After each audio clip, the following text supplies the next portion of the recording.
correria é o que caracteriza a nossa vida, ou pelo menos a vida de muita gente. Então, o nosso problema de produtividade não é essencialmente um problema de método, mas é um problema de coração. Eu não deixo o celular dominar a minha agenda, me dizer que horas eu vou acessá-lo, mas eu vou dizer para ele que horas eu vou acessá-lo. E você citou ter passado por um burnout, né? Enquanto pastor, e quais foram os sinais, os sintomas, como isso aconteceu?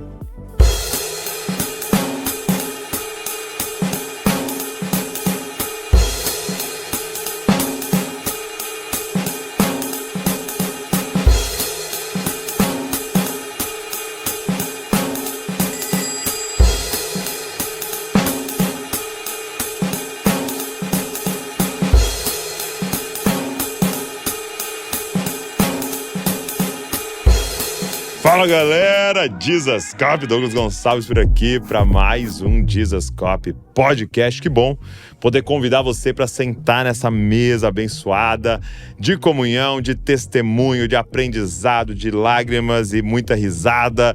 É uma mesa de conversa que tem abençoado as nossas vidas. Primeiro eu aqui, depois tanta gente há alguns anos aí. Que bom que você está aqui. Toda segunda, 10 da manhã, tem episódio novo, tá? E hoje tô muito animado para nossa conversa aqui. Tenho certeza que vai também te abençoar muito. Eu sempre te peço para você fazer uma coisa. Durante a conversa, você vai estar ouvindo algo e vai vir alguém no seu coração aí. Vai vir alguém na sua mente, um amigo, uma amiga, um parente. Cara, pega esse link e manda para essa pessoa. Não deixe isso parar em você.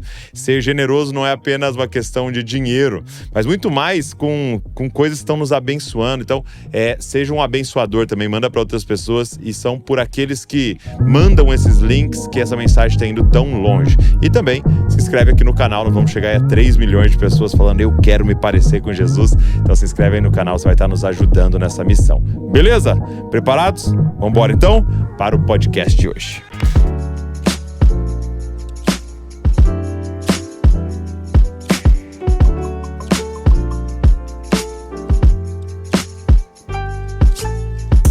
Allen Porto, obrigado por você estar aqui com a gente. Eu que agradeço. Obrigado, você foi lá dar uma aula na Jesus Cop School, tirou esse tempo pra gente ter essa conversa aqui. Muito bom. Deixa eu falar pra você um pouquinho do Allen Porto. É pastor, professor de teologia, escritor, um comunicador cristão ligado à tradição reformada brasileira. Nos últimos anos, ele tem se destacado especialmente por conectar teologia, cosmovisão cristã, produtividade, emoções e vida prática, buscando aplicar o evangelho aos desafios cotidianos. É pastor da Primeira Igreja Presbiteriana de Barretos, em São Paulo, e tem dedicado sua vida aí ao estudo das Escrituras, a esse trabalho do mestre, né? E eu queria começar dizendo, na sua bio do Instagram, tá lá assim, olha, correr menos e andar mais. O que isso significa, Allen? Legal, você começou por isso. O nosso mundo tá muito louco. Tá muito louco. Para tudo que eu quero descer, né? Exatamente. E é isso, tem um autor que descreve a nossa sociedade como a sociedade do cansaço. Em grande medida é isso. A correria é o que caracteriza a nossa vida, ou pelo menos a vida de muita gente dentro do nosso tempo. E na correria, a gente expressa alguns movimentos do nosso coração e a gente perde a capacidade de experimentar algumas realidades que Deus tem nos convidado a experimentar. Então, por isso eu tenho, de certa forma, encaminhado esse lema e esse movimento para a gente correr menos, no sentido de observar o que o nosso coração está buscando e por que a gente está correndo tanto, e ao mesmo tempo aprender a andar para a gente poder observar os lírios, observar os pardais, perceber o cuidado de Deus e reorientar desejos, ritmos, hábitos e uma caminhada com Deus para a gente poder respirar, recuperar energia, alegria para poder responder aos chamados de Deus para a nossa vida. Então é um clamor por sanidade, é um clamor por relação com Deus, é um clamor por presença, e assim a gente poder reorganizar a nossa vida no meio do mundo para a glória do Senhor. Interessante, né, que tem alguns relatos bíblicos assim. Por exemplo, tem um relato em Êxodo que Deus chama Moisés para o topo da montanha, né? E lá diz assim que depois de 7 dias, Deus falou. Você fala, 7 dias no topo da montanha, esperando, né? 7 dias em silêncio, 7 dias em jejum, 7 dias em oração, 7 dias né, sozinho, 7 dias. Então, coisa que a gente não para pra pensar que existe um ritmo de Deus, né? Existe um ritmo de Deus, um ritmo da criação, e a gente saiu desse ritmo, né? E é isso que tá nos adoecendo tanto, né? Exatamente. A gente está em um ritmo que é antinatural, porque hoje, por exemplo, nós somos ditados pelo ritmo das telas e o ritmo da tecnologia, que não é o ritmo do nosso organismo, do nosso corpo, e também não é um ritmo que Deus estruturou para a realidade e para o tempo. E nessa quebra desse ritmo, a gente vai perdendo as nossas conexões com a realidade e as nossas conexões com o próprio Deus. Então, é isso, né? A tela, por exemplo, é hiperlink. Então, eu abro uma coisa, eu tenho uma mensagem no WhatsApp que já me dá um link para um vídeo no YouTube, e desse vídeo no YouTube eu tenho um link para o perfil de alguém no TikTok, e depois eu vou ver algo conectado no Instagram, e de um lugar para o outro, pulando muito rapidamente, quase que num fluxo indefinido e imparável. Quando a gente olha para a palavra de Deus, ele nos convida a sentar aos seus pés, por exemplo, olhando para Marta e Maria, em que uma está correndo feito louca para tentando fazer tudo para Jesus. Clicando de link em link. Ela está até bem intencionada. Sim. Mas ela está deixando de pausar e observar o que é mais importante. Esse ritmo imposto e esse ritmo que expressa, né, uma pressão do nosso coração, movida ou por medos ou por desejos desordenados, nos faz perder o que é o mais importante. Jesus está aqui diante de nós e a gente está tentando correr para ganhar o sucesso do dinheiro, o sucesso das redes sociais, o sucesso da influência, às vezes o sucesso ministerial. E está deixando de simplesmente receber o alimento que vai nos fazer caminhar e servir com saúde. Eu tava reparando, né? Eu tava assistindo um jogo da Copa do Mundo. E aí, nem era do Brasil, era um jogo lá, né? Porque sou um homem brasileiro, então eu assisto Algéria e Nova Zelândia, né? Mas eu tava lá assistindo algum jogo. E aí eu percebi assim, ó, o juiz apitou terminando, né? Ele apitou terminando, tá assistindo na casé lá, aí a tela já diminuiu, já falou, em breve, Holanda e não sei, tipo assim, cara, não saia daí. Tem coisa melhor ainda vindo, né? Eu falei, nossa, né? É um constante aprender. E quando você trabalha na internet, você aprende, né? Ó, no final você fala, vai aparecer 2 vídeos aqui, já clique aqui e tal. Porque toda a questão de qual vídeo o YouTube e as redes sociais vão mostrar mais é qual mantém mais pessoas ali, né? Exato. E isso, quando a gente tá inconsciente, você nem percebe, né? Você está sendo engolido como uma maré. Agora, eu queria te perguntar da prática, né? O que você tem feito e aconselhado para não ser engolido por isso? Ou, gente, nós que já estamos engolidos, para sair disso? O que você tem estabelecido de limites e práticas? Legal. O primeiro movimento que eu digo é esse movimento que você falou, né? Da gente trazer as coisas para consciência. Então, como a gente sai muito guiado, na verdade a gente está sendo levado pela enxurrada sem perceber. E sem perceber, a gente vai só sendo empurrado e reproduzindo as coisas da nossa época, e reproduzindo os nossos próprios desejos e temores, e vai sendo empurrado sem perceber. Então, um primeiro movimento é esse movimento em que a gente vai trazendo as coisas para a consciência. Isso envolve hábitos fundamentais de aprender a ouvir a Deus e discernir os ritmos de Deus. Por exemplo, uma das coisas que eu faço na prática é a minha primeira hora do dia. Eu decidi que não seria aquilo que o meu impulso normalmente pede. Então, qual é o meu impulso? Acordar e pegar o celular, meter o celular na cara e começar a ver. Vamos já resolver coisa. O que tem de mensagem para mim, o que tem de e-mail, o que tem de notícia sobre política ou qualquer outra coisa assim. Mas e se, em vez de eu começar o dia comigo, eu começar o dia com o Senhor? E se, em vez de eu começar o dia correndo, eu começar o dia pausando? Então, a minha primeira hora do dia é uma hora analógica. Eu, diante de Deus, uma Bíblia de papel. um caderno em que eu tô lendo, eu tô fazendo anotações, eu medito, eu oro.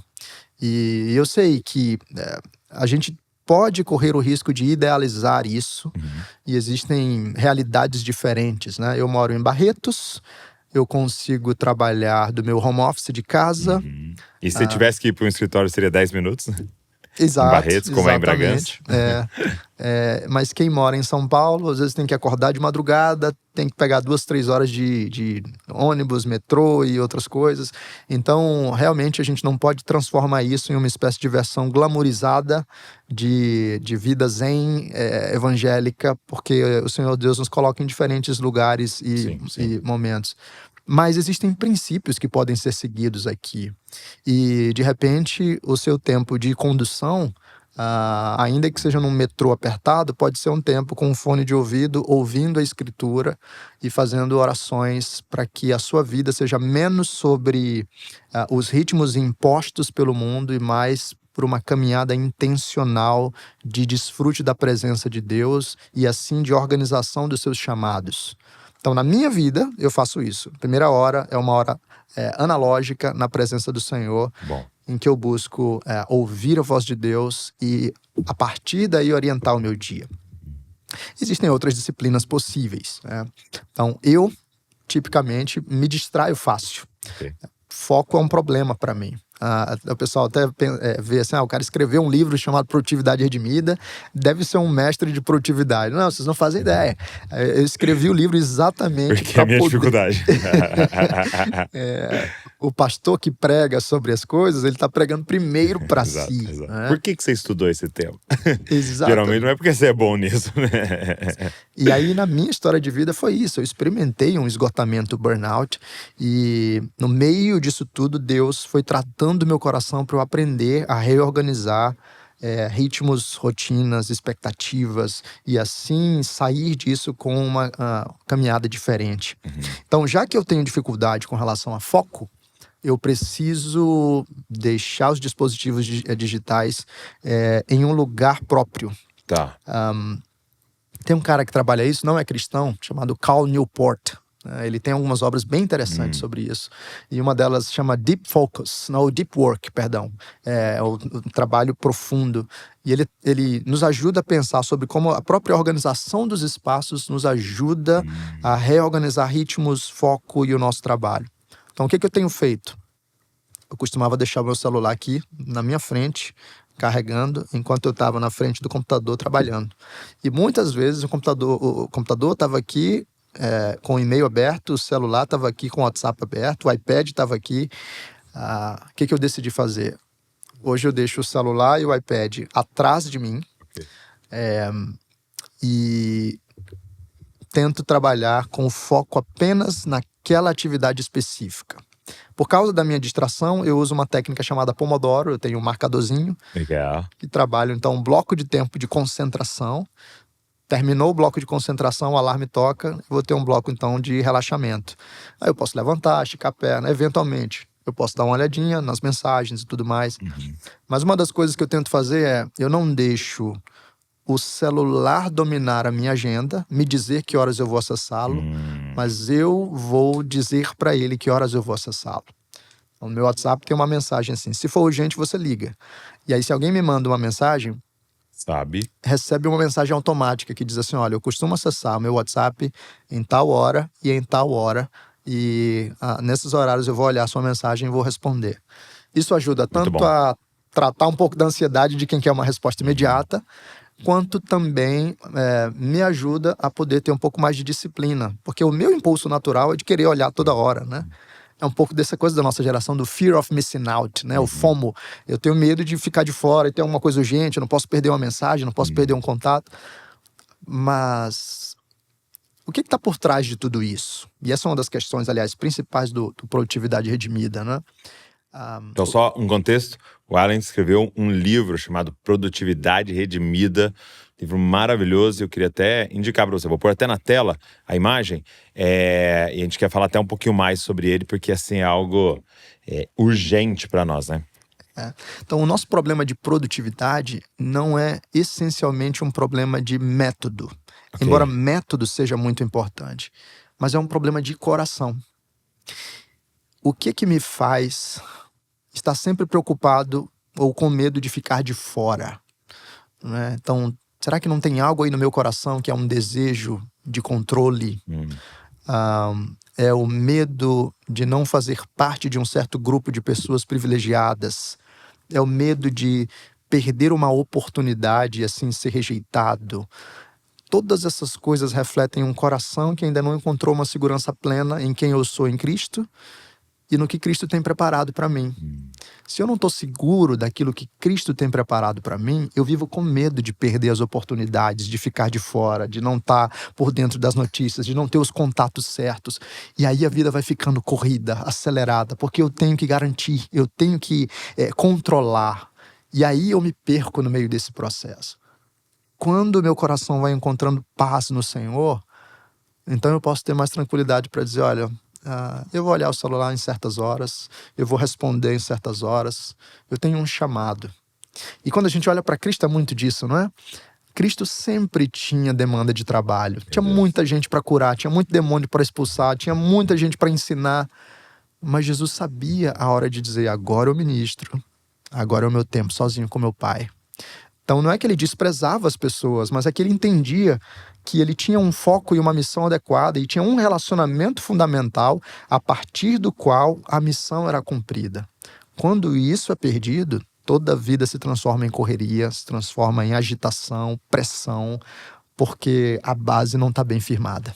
Eu percebo que no nosso coração, né, e volta lá no pecado original, em Gênesis 3, né, de você vai ser como Deus, né? E como isso esse desejo é real agora, porque uma das coisas que você está falando então, esse fear of missing out, né? Tô com medo de perder alguma coisa, eu gostaria de saber tudo, né? E como é um desejo de ser onisciente, né?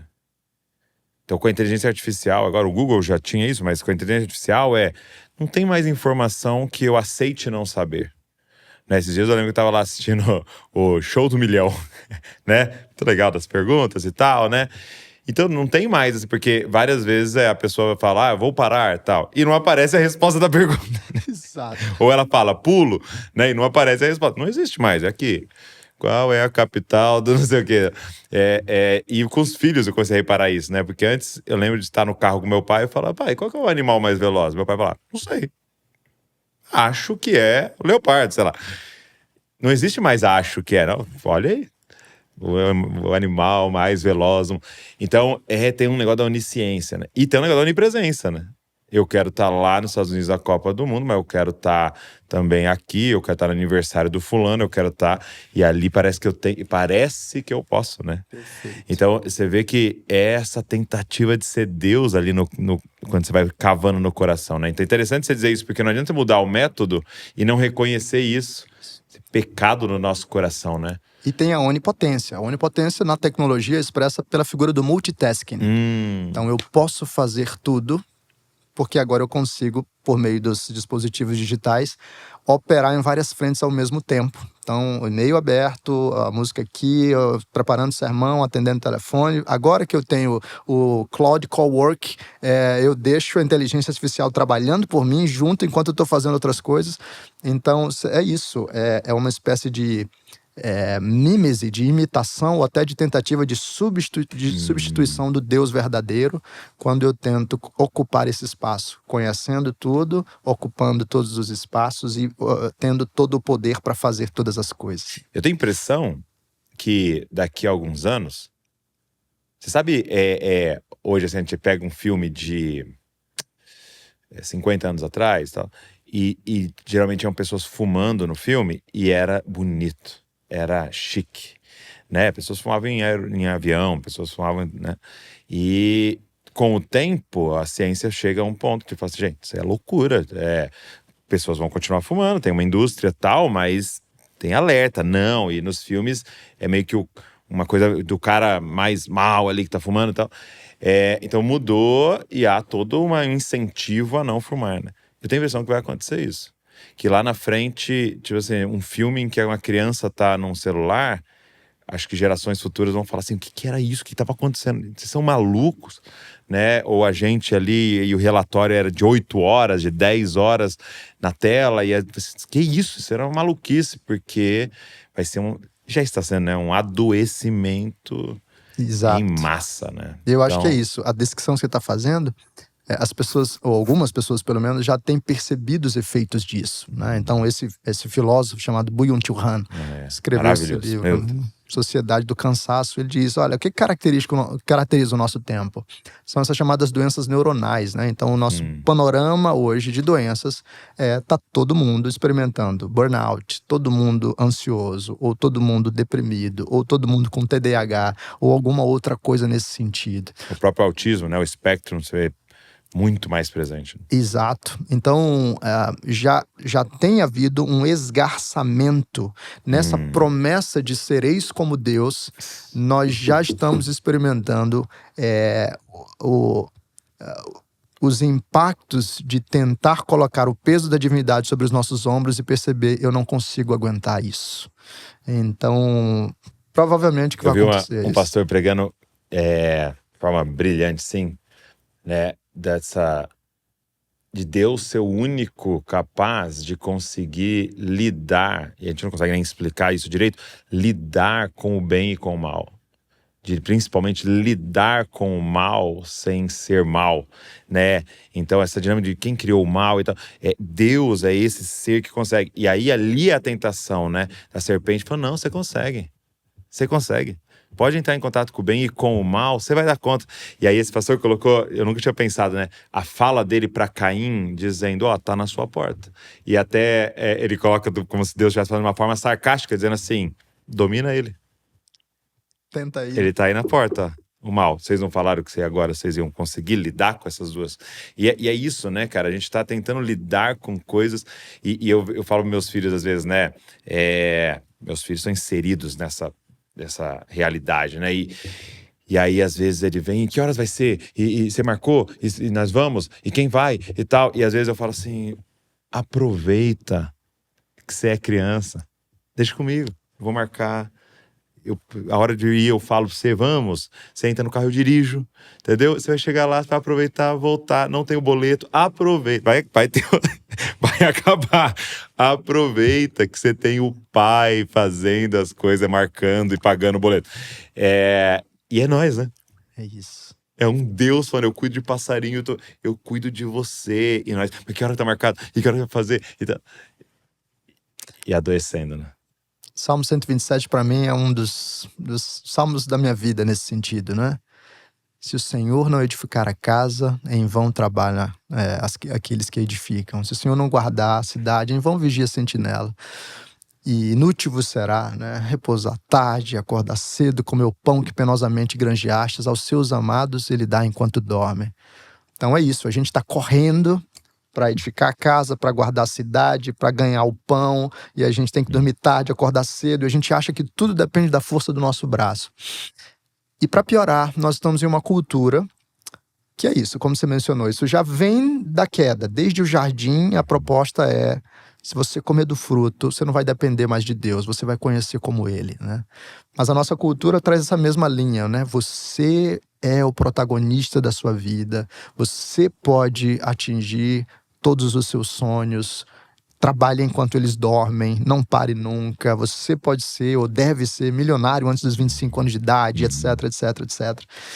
E a gente começou a acumular esse tanto de ambições e esse esforço tão grande por controlar a nossa vida, que a gente vai quebrando no processo sem entender que todo o nosso esforço sem a graça do Senhor é inútil.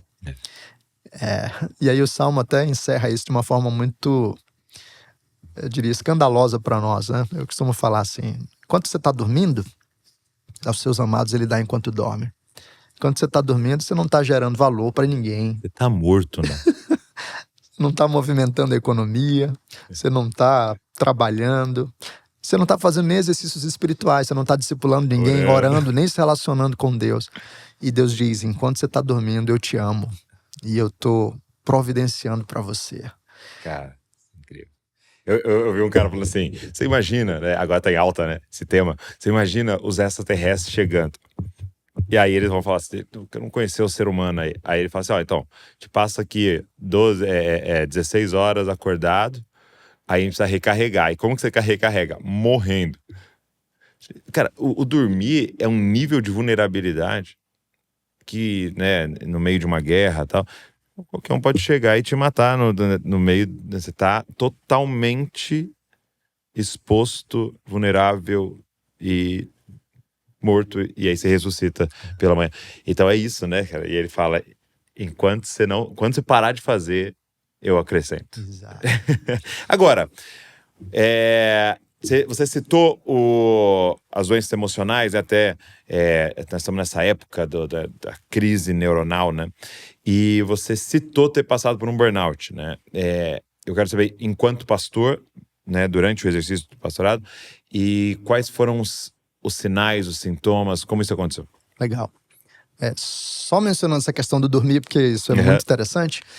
Quando você olha para a Escritura, e tem alguns teólogos que apontam para isso, né? Algumas das maiores coisas que Deus fez foram no meio do sono, né? Então, Deus coloca Adão para dormir e ele traz Eva.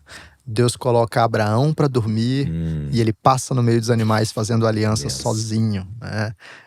Cristo dorme lá na tempestade para revelar para os seus discípulos que ele tem um controle absoluto. Então, perceber como a Bíblia apresenta o sono é muito interessante, e até perceber que Deus faz algumas das coisas mais importantes para nós enquanto nós dormimos, deveria chamar nossa atenção para isso. Mas esse burnout, eu digo assim, ele é um conjunto de elementos ao longo da história da minha vida. Eu tipicamente costumo articular isso em 3 blocos fundamentais.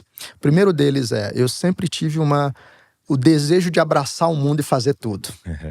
Então, por um lado, isso é uma bênção, porque você acaba ganhando várias habilidades. Sim. Por outro lado, é uma maldição, porque você não consegue ter foco. Então, desde a infância, eu fiz vários esportes. Na adolescência, eu fui aprendendo a tocar vários instrumentos musicais. Passando para a juventude, vários hobbies, fotografia, filmagem. Um sonho por semana. Exato. E aí, quando você é jovem, você dá conta dessas coisas, né? Você tem energia para dar e vender. Mas o problema é que um dia a fatura chega. Então, eu tinha uma dispersão de energia muito grande. Junta isso com o segundo elemento, que eu não tinha hábitos saudáveis para reposição da energia. Então, meus hábitos de sono eram ruins, meus hábitos de alimentação eram ruins. Já no ministério, por exemplo, eu não tinha dia de folga. Eu entendia que o meu dia de folga deveria ser usado ou para lidar com demandas atrasadas ou para iniciar novos projetos que eu queria para a igreja.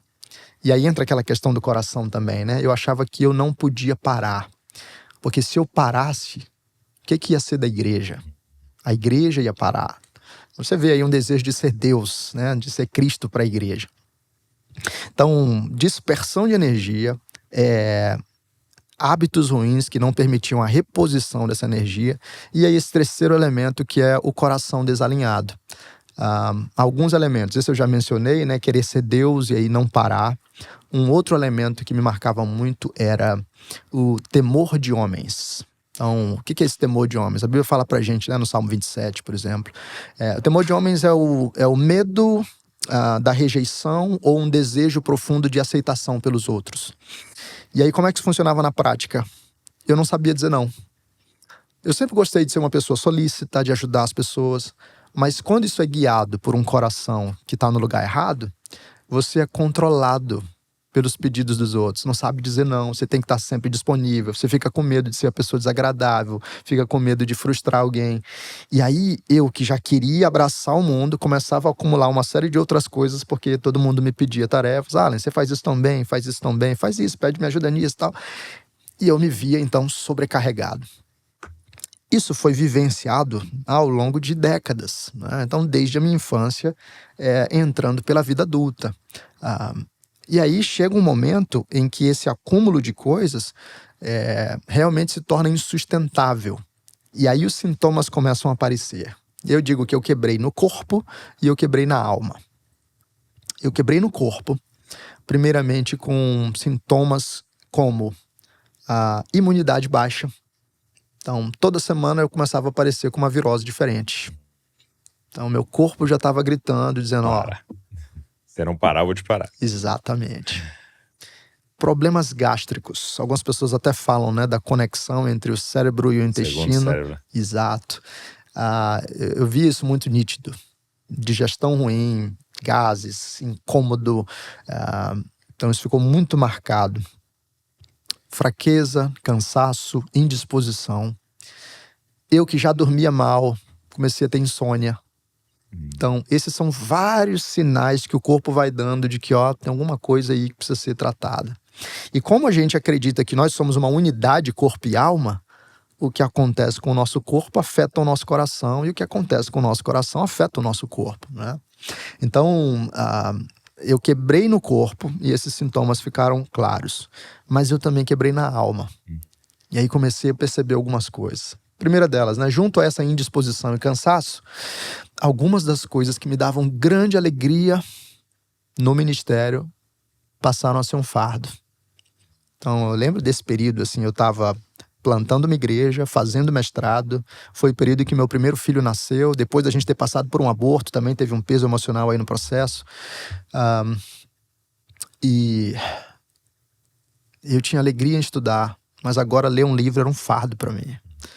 Eu levei 2 anos para escrever minha dissertação do mestrado. Antes era tão prazeroso, né? Poder escrever, poder pesquisar.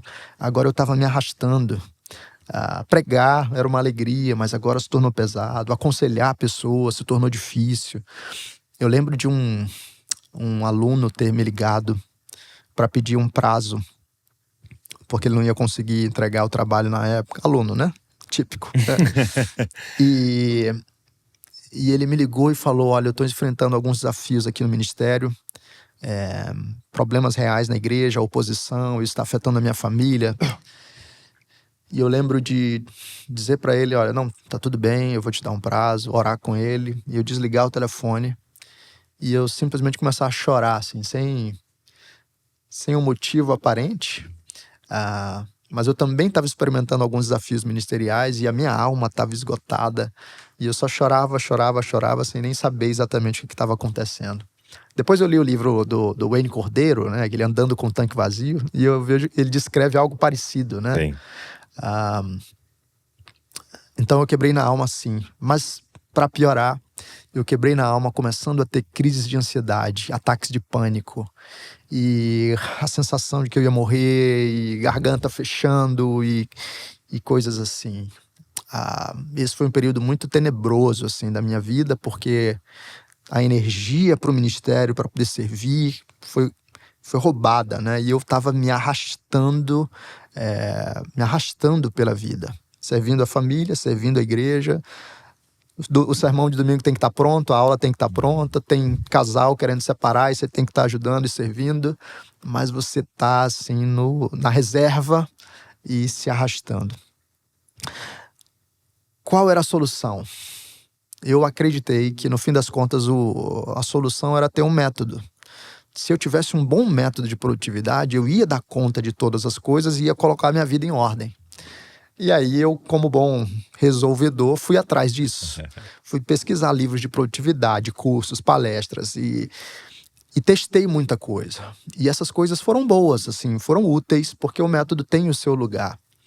Mas o que aconteceu foi que eu aplicava o método e ele me ajudava por um tempo, mas logo eu voltava para aquele mesmo ponto, porque os problemas do meu coração não tinham sido tratados. E aí, nesse processo, Deus foi me mostrando: Allen, não é só o método. É o seu coração que está no lugar errado. E aí, Deus foi abrindo a minha capacidade de enxergar e mostrando para mim o tanto de coisas do meu coração que estava desalinhado e precisava ser ajustado diante dele. Por exemplo, perfeccionismo. Grande parte do meu desafio e que tornava a vida tão pesada para mim, me fazia correr muito e andar menos, era que eu queria sentar na cadeira do Criador e não aceitar a cadeira da criatura. Só Deus faz as coisas perfeitas, mas eu queria fazer o sermão perfeito, o aconselhamento perfeito, a dissertação de mestrado perfeita. Eu queria ter um ministério perfeito, né?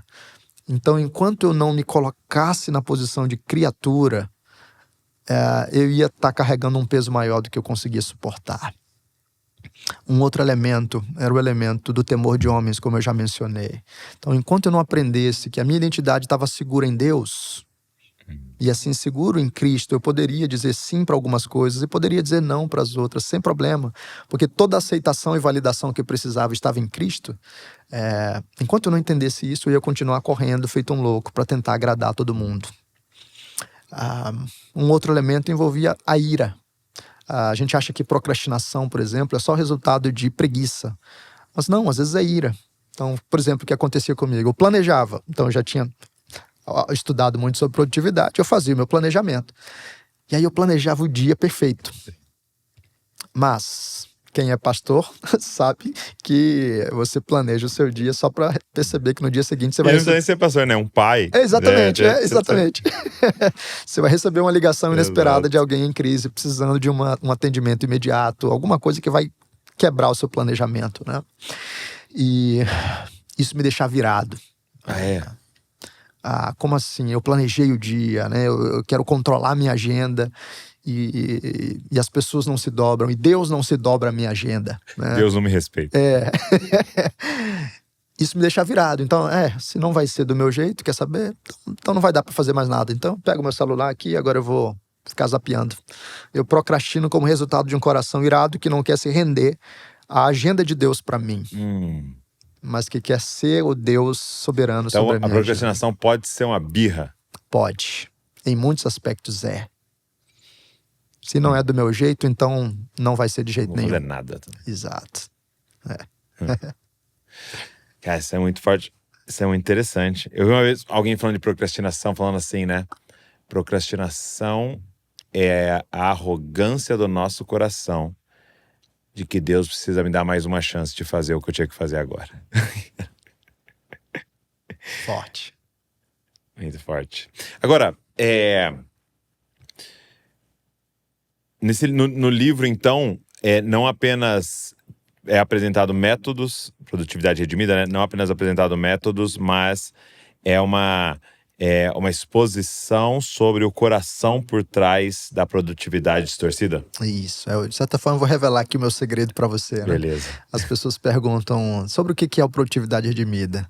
E todo mundo pensa que, na prática, é um livro sobre organização e produtividade, né? E eu digo, olha, na verdade, é um livro de discipulado e aconselhamento que usa o pretexto da produtividade. Muito bom. Mas a primeira parte do livro é tratando essa raiz dos nossos problemas. Aí eu tenho uma segunda parte em que eu falo sobre métodos, técnicas e recursos. E uma terceira parte que eu falo sobre direção de vida, o que seria uma vida verdadeiramente produtiva. Porque também a nossa confusão ao falar de produtividade é achar que isso só diz respeito ao empreendedor, ou ao empresário, ou ao profissional. Mas uma vida produtiva é uma vida que responde aos chamados de Deus. Isso fala para a dona de casa, isso fala para a avó, isso fala para o profissional, isso fala para o pastor. Para todo mundo. As parábolas de Jesus, né? A do talento, né? Tal, dos talentos. Ele está dizendo, eu vou chegar e eu quero que você me entregue multiplicado o que eu depositei na sua vida, né? Então, é uma oportunidade para todo discípulo, né? Para todo filho de Deus, filha de Deus. Né? Mas muito interessante isso. Agora, uma coisa que eu tenho pensado é como a gente está num momento, assim, entre dois extremos, né? Porque a gente está aqui falando de produtividade, de burnout e tal, mas, cara, nós nunca vivenciamos tanto a preguiça como antes. E a improdutividade de uma geração também que, se pudesse, morria no barranco, né? Cara, é impressionante, assim, eu conversar com jovens, assim, e falar, foi uma entrevista de emprego, qual que é a sua pretensão salarial? Não, que ideia aí e tal, pra mim, eu conseguindo comer ali, tá bom. Você não quer casar e você não quer comprar uma casa um dia e ter um carro, né? Então, assim, parece que a gente tá vivendo com pessoas em burnout, mas em pessoas... E a gente tem experimentado isso na igreja, né? Porque antes era uma briga, né? De tipo, quem vai estar no louvor, quem vai estar no teatro, quem vai estar... Não, eu que quero solar e tal. Hoje a briga é ao contrário, né? De tipo, vir à igreja uma vez por semana já não é todos que estão fazendo. Né? 15 em 15 dias, uma vez ao mês, eu vejo online e tal. Então, assim, ao mesmo tempo que a gente está falando de produtividade, a gente está falando de uma geração extremamente preguiçosa. Como é que você tem observado isso? O movimento é pendular. É pendular, né? Então, para cada extremo, a gente tem um movimento da física, né? A gente tem uma força proporcional na direção levar lá do oposta. outro lado, né? Exato. Então, talvez algumas pessoas já estejam experimentando exatamente essa frustração de dizer... o Byung-Chul Han chama isso de positividade tóxica, né? Ok. Então, é tão tóxico falar que eu posso ser tudo, que eu posso alcançar tudo e que se eu trabalhar bastante eu vou ser milionário, rico, vou ter milhões de seguidores e milhões de reais e isso e aquilo, que algumas pessoas dizem... Trabalha enquanto eles dormem. Não dá nem pra começar isso, é muito grande. Só de ver a banheira de gelo às 5 da manhã. Exato, exatamente. Então talvez elas cheguem no outro extremo e dizer, quer saber, é tanta coisa que é melhor ficar só aqui no meu celular mesmo, e na minha vidinha, tá e no bom, meu sofá. Né? As promessas da tecnologia são promessas de grandeza, mas também são vícios e promessas de que eu posso ser satisfeito sem precisar fazer nenhum esforço no mundo. Né? Porque é louco que a gente tá falando aqui de uma tentação do dinheiro, do seguidor, da fama, do poder, do ministério gigante, mas é uma tentação da mediocridade, né? Exato. É uma tentação tá bom. Em ser medíocre, né? Em sentar no sofá, em pegar... Você lembra aquele... você chegou a ver aquele desenho, Wall-E? E aí eles passam como os seres humanos estavam vivendo na nave, que tipo, eles ficavam flutuando, e todo mundo extremamente obeso, e já não precisava fazer mais nada, né? Você não precisa fazer mais nada, né? É uma visão assustadora sobre o futuro. Mas então eu vejo isso. Eu ainda diria que o movimento ou a narrativa predominante na cultura é essa narrativa de protagonismo e de sucesso. Ok. Mas esse movimento é real e talvez seja o pêndulo caminhando para o outro lado, ou talvez seja uma narrativa paralela que em grande medida sempre teve na cultura brasileira, que é, cara, não trabalha, deixa a vida me levar, vai empurrando com jeitinho e... a malandragem vai fazer a gente se virar sem precisar de esforço, sem precisar de trabalho, sem precisar de... Até um exemplo disso é na pandemia. O governo liberou uma ajuda, né, para as famílias e tal, né? Então tinha uma ajuda extra ali, né? E a gente trabalha aqui com uma livraria online, né? Então a pessoa pode entrar lá e comprar os livros, tal. Então a gente envia os livros. E você não acredita o que aconteceu durante a pandemia? A gente entrou numa crise de papelão. Então, os fornecedores de caixa para a gente fazer os envios dos livros não estavam mais tendo caixa, porque os fornecedores de papelão não estavam tendo mais papelão. Por quê? Porque os catadores de papelão pegaram o auxílio do governo e não estavam mais pegando papel. Então, é muito doido, porque não era... Cara, eu pego papelão, então eu consigo um tanto de dinheiro, agora eu posso dobrar, porque eu vou ter auxílio do governo e vou continuar pegando meu papelão, vou dobrar, né? E não, eu peguei, então eu não trabalho mais naquele período que tinha o auxílio, né? E é isso, né, cara, de você falar, poxa, tá tão espalhada a nossa cultura isso, né? Interessante. E eu até digo assim, um desses vícios do nosso coração é o orgulho, né? E o orgulho nos... encaminha em duas direções. Então tem o otimista e tem o pessimista. O orgulho manifesto pelo otimista é o cara que bate no peito e diz, traz o projeto que eu dou conta, bora fazer, não tem tempo ruim. E é o cara que acredita tanto na força do braço dele que ele vai assumindo um monte de coisa, até mais coisa do que ele consegue, e quer fazer tudo. O pessimista é o que também olha para si em vez de olhar para Deus. E ele diz, não, cara, isso dá muito trabalho, isso é muito difícil. Qualquer coisa serve. Eu não dou conta mesmo? Tinha aquele personagem do Chaves, acho que era o Jaiminho, né? Quer dizer, eu quero evitar a fadiga, né? Quero evitar a fadiga. Então, é essa a lógica. Os dois estão partindo do mesmo princípio, que é, em vez de olhar para Deus e para o chamado de Deus, eles estão olhando para si, para responder aos chamados de formas egoístas. Um vai para cima e se frustra, porque colocou energia demais além do que conseguiria, e o outro foge da responsabilidade do chamado de Deus, porque está olhando para si e tentando se proteger. Qual é a resposta? O evangelho e o chamado de Deus, porque Deus equilibra aqueles que estão empolgados demais para dizer, não é você, não é a força do seu braço, sou eu. Então responda ao meu chamado com sabedoria. Mas para o pessimista e para o preguiçoso, Deus diz: eu tenho um chamado para você. E o chamado não é ficar sentado no sofá. Você tem um chamado para me adorar. Você tem um chamado para me servir no meio do mundo. Você tem um chamado para cuidar da sua família. E aí, o preguiçoso, o apático, pelo evangelho, pelo coração alinhado, vai sendo ajustado para caminhar. Então é correr menos e andar mais, não é ficar parado. Não é correr menos e sentar. Exato, exatamente. Muito bom, muito bom. Cara, isso é incrível. E você sabe que uma questão da agenda, né? Que pra mim é sempre um desafio, assim, eu preciso ficar voltando nisso, né?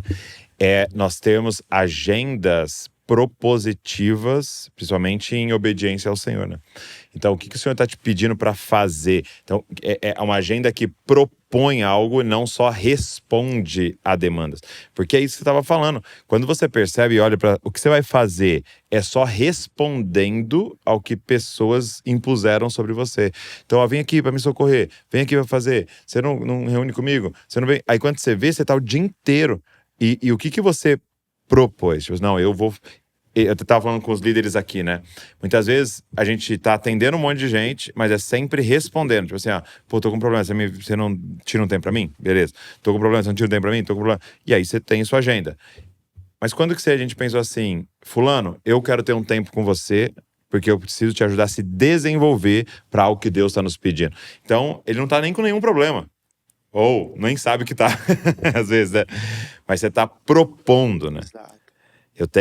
O Senhor está nos dando um plano, uma direção, e nós vamos fazer. E aí eu percebo muito isso em Jesus, né? Ele tinha muita sensibilidade em eu paro, eu ajudo a mulher do fluxo de sangue que me parou, ele para sim em vários momentos, mas ele está num caminho ali. Ele está indo numa proposta, né? Ele tem ali algo, né? Então você fala, é necessário passar por Samaria, vamos atravessar para Gadara. Então tem uma proposta do que ele está fazendo. A agenda dele não estava na mão dos outros, Exato. né? Estava na mão do Pai, né? E esse é o desafio. Eu acho, inclusive, que com o Léo eu tive essa conversa da última vez que eu vi. Aqui no podcast de teologia. Que foi... Mas era exatamente esse ponto. Se você não dirige a sua agenda, entendendo, claro, né, o chamado de Deus, tem alguém pronto para dirigir a sua agenda por você. Não tem jeito. Você vai ser puxado pela agenda de alguém. Então, se você não tem clareza sobre aquilo que Deus te chamou... Aliás, isso é quando eu falo sobre produtividade redimida, depois de alinhar e falar sobre esses dilemas do coração, eu estabeleço essa proposta de uma produtividade redimida que gira em torno de 4 eixos fundamentais. Então eu vou mencioná-los rapidamente porque ajuda a ilustrar o ponto, né? O primeiro eixo é o eixo da identidade. E por que identidade? Porque tudo começa com uma base segura da nossa existência, do nosso propósito, da nossa validação. Então, se eu não sei ou não tenho segurança sobre quem eu sou e o que me valida, toda a minha vida no mundo vai ser uma grande correria para tentar buscar essa validação. Então, eu quero ser a melhor mãe do mundo e eu não posso passar vergonha diante das outras mães, porque isso fala muito sobre mim. Eu quero ser o melhor pastor e ter os sermões mais viralizados, porque senão eu não sou uma pessoa relevante ou não justifiquei a minha existência. Eu tenho que ser o melhor estudante e assim por diante. Quando eu sei quem eu sou, filho amado de Deus, eu tenho segurança para dizer sim e para dizer não. Eu tenho segurança para ter um propósito e uma missão e dizer, eu vou caminhar nessa direção, ainda que algumas pessoas queiram me puxar para um lado ou para o outro, porque eu estou seguro, né? Quando a gente pensa sobre o início do ministério de Jesus, né? Ele vai ser tentado por Satanás e Satanás vai tentar desviá-lo do foco e vai tentar prová-lo em termos desses aspectos de validação, né? Se és filho de Deus, então prova para mim, então transforma essas pedras em pães. Mas Jesus tinha acabado de ouvir a identidade e a validação vinda do Pai, né? Esse é o meu filho amado em quem me comprazo, quando ele, no batismo, ouviu isso dos céus. Então Jesus estava seguro de quem ele era, por isso ele não precisava provar nada para o diabo, provar nada para ninguém. E a identidade é um aspecto fundamental para dirigir a nossa vida. Depois da identidade, eu chamo de discipulado, esse segundo aspecto, que é a vida de discípulo. Então, o que é isso? A identidade é quem eu sou. Mas quem eu sou ainda não está manifestado totalmente desse lado da eternidade. A teologia de Efésios é um pouco isso, né? Paulo dizendo, olha, tornem-se quem vocês são. Tá bom. Então eu preciso crescer na direção de quem eu sou em Cristo. Isso significa que tem áreas de caráter, de conhecimento e de competências que precisam ser trabalhadas na minha vida. Então, o mundo chama isso de desenvolvimento pessoal. A gente pode chamar isso de desenvolvimento pessoal centrado no Evangelho. Sim. Né? Então, e por que isso é importante? Porque a pessoa sempre vem antes da tarefa. Deus não está interessado em você ser um grande pregador se o seu coração, se você não trata bem a sua esposa. Né? Você pode ser o melhor professor do mundo se você não se preocupa com os seus alunos, não reflete o amor de Cristo. Deus não se impressiona com as nossas grandes realizações. Então, um segundo movimento é esse movimento de discipulado em que eu vou tratar áreas da minha vida e do meu coração e conhecimentos e competências que precisam ser desenvolvidas. Aí eu chego no terceiro aspecto. Então, primeiro, os dois aspectos são sobre o ser e agora os últimos dois são sobre o fazer. Então, o terceiro aspecto da produtividade redimida é a vocação. Aí é o ponto em que eu identifico o que Deus me chamou para fazer. E ao identificar o que Deus me chamou para fazer, eu também identifico o que Deus não me chamou para fazer. Tão importante Tão importante quanto, né? Porque agora sim eu posso dizer, ok, Deus me chamou para fazer isso aqui, e eu posso abrir mão de todas essas outras coisas que também são boas, não são ruins, mas que não são o meu propósito. Então agora eu posso caminhar em uma direção objetiva sem simplesmente viver reagindo às agendas dos outros ou às demandas dos outros. E é claro que existe lugar para reagir, existe lugar para responder, porque a providência encaminha a nossa vida, não é? Mas faz diferença em quem só reage e assim é controlado pelas agendas dos outros e quem tem um foco e uma direção clara. Então, a gente vive numa crise geracional, né, de identificação dessa vocação. Porque hoje são tantas possibilidades e tudo, isso torna difícil. Você pode ser o que você quiser. Isso é cruel. Engraçado, né? Porque parece que é uma evolução, né? Porque antes era, você vai ser marceneiro igual ao seu pai, você vai ser o fazendeiro. E agora você chega pra criança e fala, você pode ser o que você quiser. E ela tá muito mais em angústia do que o que foi imposto pra ele ser um marceneiro. Exatamente. Tem uma autora que diz assim, nós ouvimos que nós poderíamos ser o que quiséssemos e nós entendemos que nós deveríamos ser tudo. Isso se tornou um fardo insuportável.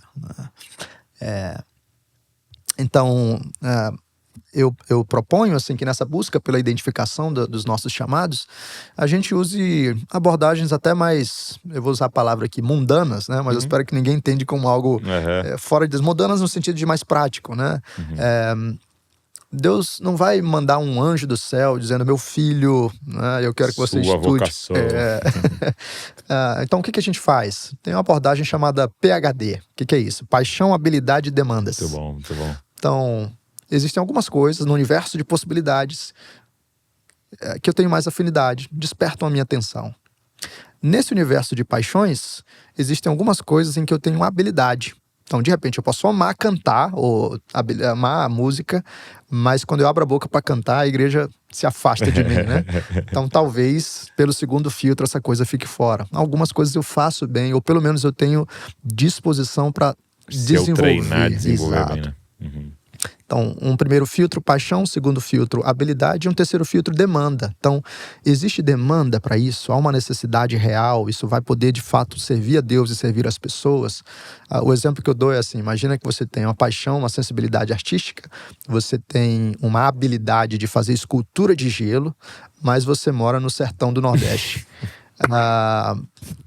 Provavelmente, ou você muda de área, ou você muda de cidade. Exato.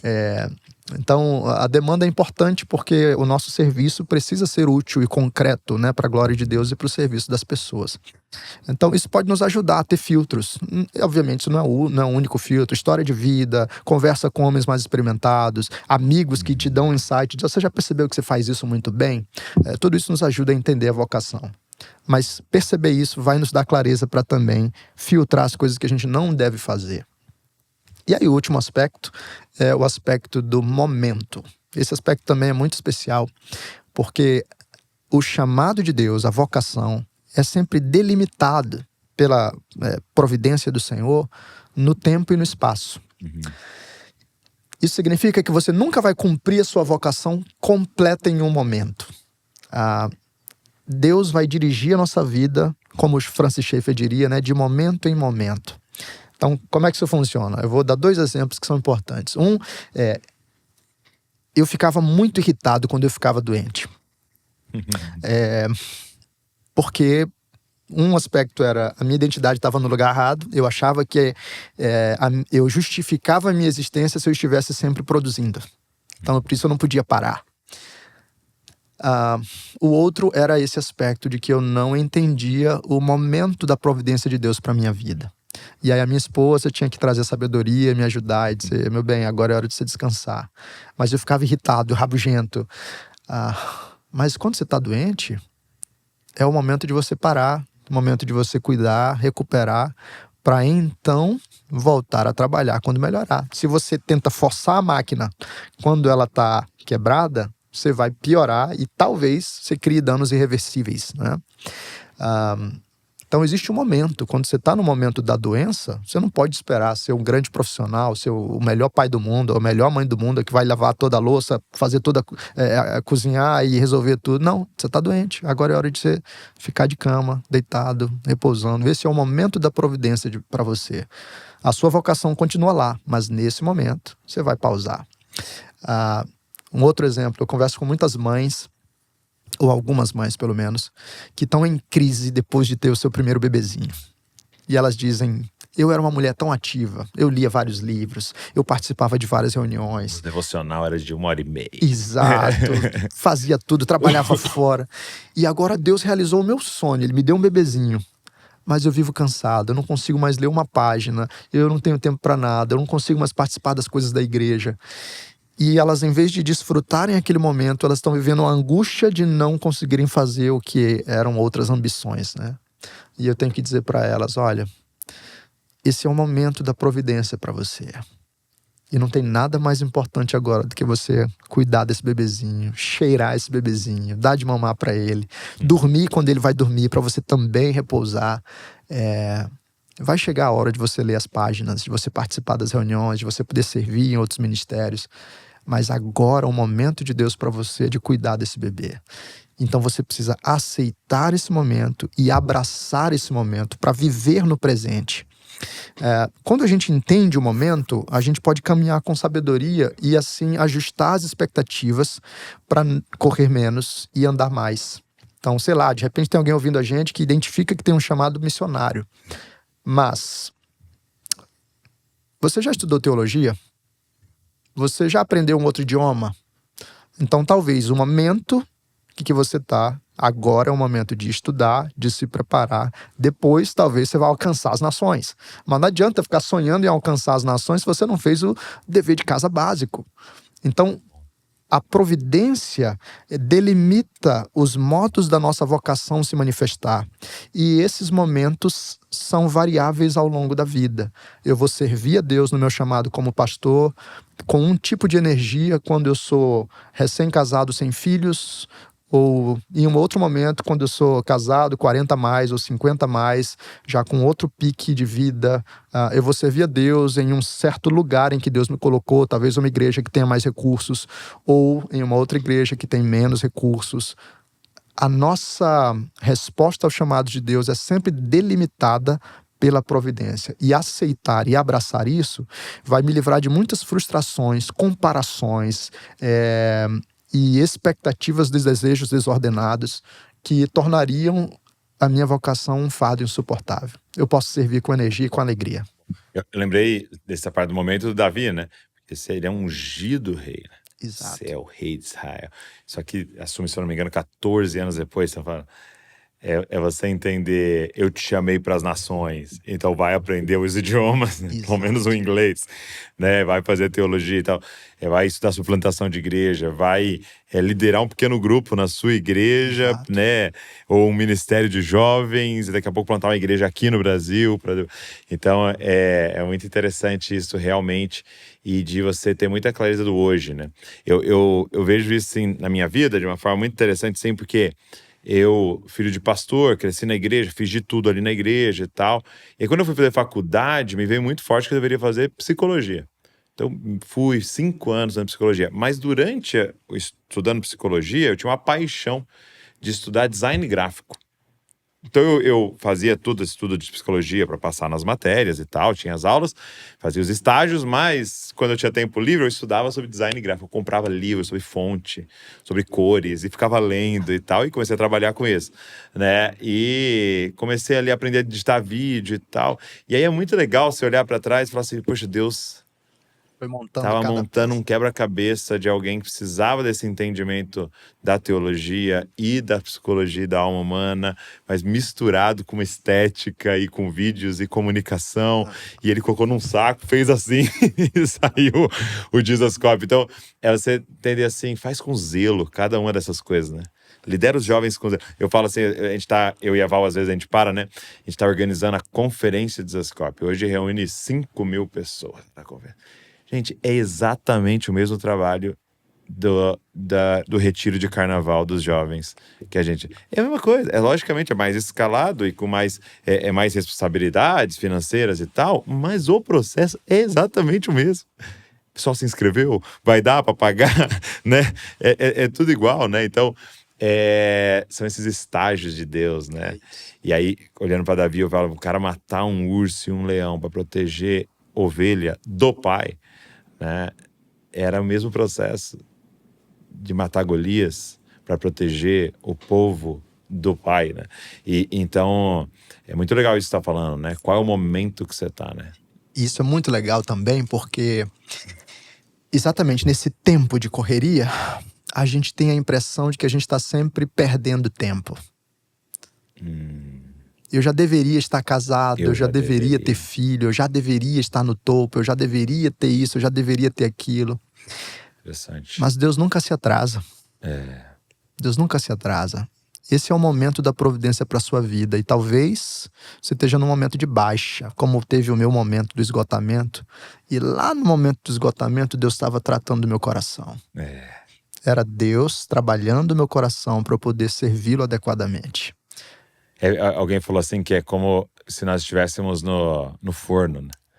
Se sair antes, sai cru. Exato. Se passar do tempo, queima, né? Ele tem um tempo exato, né? Exato. Em cada uma das coisas. E coisa terrível, não sei se você já teve algum sonho assim, de, por exemplo, a gente que prega, né?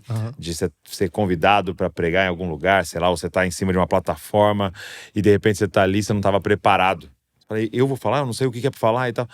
E é isso, né, cara? A coisa terrível é entrar em algo que você não estava preparado para aquilo. Deus, porque você quis entrar antes, né? Você quis ir antes, né? Então, que o Senhor que a gente, né, possa aceitar cada momento, Senhor, a nossa vocação. Poxa, mas muito legal. Eu queria incentivar muito você que está aqui a ler esse livro, Produtividade Redimida, porque é uma demanda enorme do nosso tempo, e é não só para você, mas para que você possa ajudar a discipular outras pessoas. Então, eu vou deixar o link aqui na descrição para você pedir o seu aí, conhecer esse livro. Tenho certeza que vai te abençoar muito, tá? Que apareceu várias vezes na tela aí. Agora, Allen, como é que foi que nasce na sua vida essa paixão pela palavra? Esse ano, na conferência de Zascope, vai ser 26 de setembro, até para todo mundo estar aqui, já está aberto lá, faz sua inscrição para você estar com a gente em São José dos Campos, 26 de setembro, e o tema desse ano é Achamos o Livro.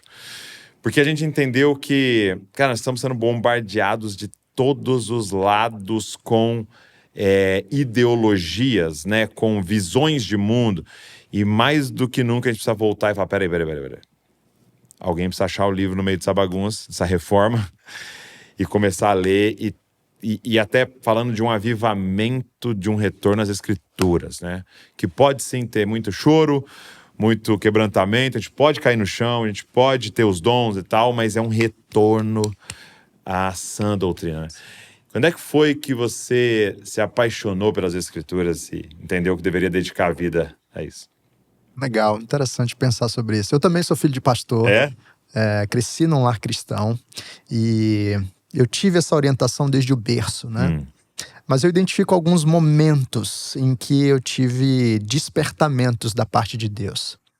Então, um dos primeiros momentos, meu pai era um pastor batista e hoje eu sou presbiteriano, então é um pouco diferente, né? O desgosto da Será? família. Será que é um palmeirense e um corintiano? Brincadeira. Mas o meu pai então fazia aqueles apelos ao final do culto e quando eu era criança pequenininho eu brincava, né, de levantar a mão e ir lá na frente. Mas eu lembro assim, a minha primeira lembrança de conversão propriamente foi por volta dos 6 anos de idade, em que eu estava na minha casa, não foi na igreja, e com a minha mãe, eu chamei a minha mãe e disse: mãe, eu entendi, e eu queria que você orasse comigo, porque eu preciso de Jesus na minha vida, né? A partir dali, lá, claro, eu ainda tenho a compreensão de criança e tudo mais, mas eu tenho um processo de discipulado que envolve esse contato com a palavra. Essa foi um primeiro marco. E eu destaco isso aqui porque às vezes a gente acha que essa descoberta e o amor pela palavra vai envolver o jovem, o cara que pode ter influência e tudo mais, mas não, o amor pela palavra pode ser incutido lá na criancinha. Esse é o chamado, inclusive, né, pra gente, enquanto caminha, discipular os nossos filhos no temor do Senhor. Então, começou lá na infância. Eu tenho um segundo movimento, na adolescência, em que eu tinha um vago interesse pelas coisas de Deus. Eu era um adolescente típico, mas eu fui visitar um amigo que fazia um seminário em Belo Horizonte. E eu lembro de ter ficado impactado, assim, pela paixão que ele tinha por Deus e pela palavra. E aí eu voltei daquela visita, eu sou de São Luís, Maranhão, né? Então voltei para São Luís, eu estava saindo do 2º ano do ensino médio, indo para o 3º ano, e eu disse: esse ano vai ser diferente. Esse ano eu quero estudar a palavra de Deus e quero ler outros recursos que vão me ajudar a caminhar com o Senhor. Eu lembro que eu peguei um caderninho, anotei ali, chamei de dieta mental, né? E aí eu fui na biblioteca do meu pai, peguei alguns livros, e alguns livros eu não entendi nada, era a minha primeira leitura, assim. Eu lembro de ter pegado o livro de Justificação do Russell Shedd, é um livrinho fininho, mas eu não tinha nenhum contato com aquele vocabulário mais próximo, mas pouco a pouco as coisas foram fazendo sentido, e aquele movimento, aquele ano de 2002, foi um ano muito transformador, assim, porque eu lembro que o primeiro mês eu li muita coisa da escritura e outros livros que me ajudaram, mas eu entendi muito pouco. Em fevereiro eu tive uma experiência, assim, de um despertamento, que é como se tudo fizesse sentido. Eu ganhei uma Bíblia nova, e aquilo, assim, entrou no meu coração de uma forma que eu estava no 3º ano do ensino médio. Todo mundo estava falando sobre o que queria ser. Eu quero ser médico, quero ser advogado, quero ser engenheiro. E eu só sabia que eu queria estudar mais da palavra de Deus, da teologia. Eu não queria ser pastor, porque eu entendi o que significava ser pastor, e eu disse: cara, isso aqui não é muita responsabilidade. Eu lutei muito, né? Eu só fui ordenado em 2010. Eu entrei no seminário logo depois que eu saí saí da escola. 2003 a 2005 eu fiz o seminário. Eu só fui ordenado em 2010. Mas eu já sabia que o meu coração e a minha vida estavam ali. Eu fiz o curso entrei para comunicação, depois eu fiz o curso de direito, mas o meu coração estava todo na teologia, né? E é assim, então nesse final da adolescência também foi um segundo momento de despertamento para a palavra de Deus. E aí também digo isso importante porque adolescentes, cara, vocês estão com um monte de informação aí, enxurrada de informação, rede social, TikTok e vídeos e tem muita coisa legal, mas tem muita coisa fútil também por aí, né? E a gente vai sendo levado por essa enxurrada de informação. Mas o que preenche o nosso coração não é o último vídeo divertido. Isso é legal, tem o seu lugar. Mas o que preenche o nosso coração é a redescoberta da palavra, de como Deus inunda. Os mistérios do reino de Deus. Inunda o nosso ser. Então, infância, adolescência. E aí eu diria que um terceiro despertamento foi eu já nesse movimento, caminhando para minha ordenação ao ministério, em que eu já estava no meu mestrado, né, lá no Andrew Jumper, e eu pude ter contato com aqueles professores e eles me ajudaram a olhar para a palavra de Deus de uma forma que eu ainda não tinha percebido. E aquilo mexeu comigo, especialmente despertando para essa realidade de cosmovisões, visões de mundo e os aspectos do coração humano. Isso também me deu uma nova leitura das Escrituras que me capacitou a pregar e a servir as pessoas de uma forma diferente e a perceber os movimentos do meu próprio coração, ídolos que eu tinha dentro de mim e que até então não estavam sendo percebidos com clareza. Isso mexeu. Aí eu nunca mais fui o mesmo. Então, esses 3 movimentos para mim são... É incrível que o presbiteriano até... As experiências são em 3 pontos. Como é que é o seu amor pela Bíblia? 3 pontos. Alan, obrigado. Foi muito bom, viu? Esse tempo nosso aqui. Que honra recebê-lo aqui. Alegria minha. E eu percebo muito tudo que você compartilhou, assim, até a gente vai fazer um estudo agora com o nosso clube de leitura, né, da inteligência humilhada, e que o Jonas coloca, né, teologia em segunda pessoa, né? Deus não tá falando para eles, né? Deus tá falando para você, né? Então você abre as escrituras, está estudando, aí você está falando, né? E começa a me afetar e mexer comigo, né? E essa mistura da teologia, mas com a vida pastoral, ela acho que é essencial no que a gente está fazendo aqui. Obrigado por nos servir, nos cursos aqui, lá no School, e por esse papo aqui, um tempo maravilhoso. Alegria minha. Obrigado. Deus continue abençoando. E você que está aqui, obrigado por ter ficado com a gente, ouvindo, assistindo, e eu queria te fazer um pedido, mais uma vez, como eu comecei falando. Pega esse link e manda para alguém. Então, as pessoas que vieram ao seu coração aí, ou grupos lá do WhatsApp, o pessoal manda tanta bobeira, manda algo lá que vai ser, assim, transformador. Vamos espalhar essa mensagem. Deus abençoe você e não se esqueça, você é uma cópia de Jesus. Valeu. Tô aqui para agradecer você que está sempre aqui com a gente no podcast Jesus Copy. Eu espero que você tenha sido abençoado pelo nosso canal e eu queria te fazer um pedido. Será que você poderia se inscrever aqui no canal? A gente pega às vezes as estatísticas, a gente sempre vê que tem um grupo muito grande de pessoas que assiste, mas não é inscrito. Quando você se inscreve, é uma forma gratuita de você dizer, isso aqui é relevante e nos ajudar a alcançar mais pessoas. É uma forma maravilhosa de agradecer se você é abençoado pelo movimento Jesus Copy. Agora, tem mais uma forma de você poder abençoar tudo que está acontecendo aqui. É se tornando um membro aqui do canal Jesus Copy, se tornando um Jesus Copies, né? E você pode, então, ser membro, você vai estar contribuindo financeiramente para toda a equipe que está por trás aqui trabalhando, produzindo conteúdo para mais pessoas se parecerem com Jesus. Então, se você pode fazer isso, vai estar abençoando muito o movimento Jesus Copy. Então tá aqui, é só você clicar e se tornar um membro do nosso canal Jesus Copy. Deus abençoe você.